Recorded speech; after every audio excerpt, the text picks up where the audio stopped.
আলহামদুলিল্লাহ ইফতারি শেষ করলাম।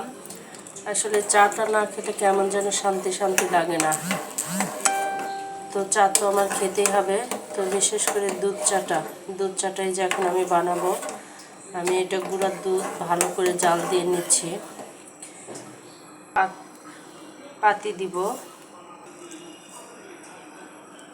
আমি সব সময় দুধ চা লিকারটা বেশি খাই।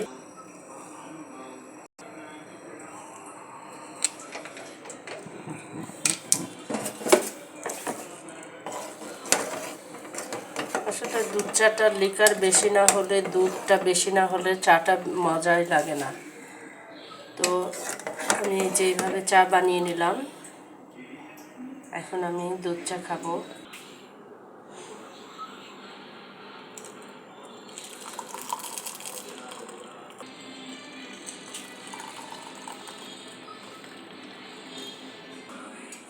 আমার হয়ে গিয়েছে দুধ চা।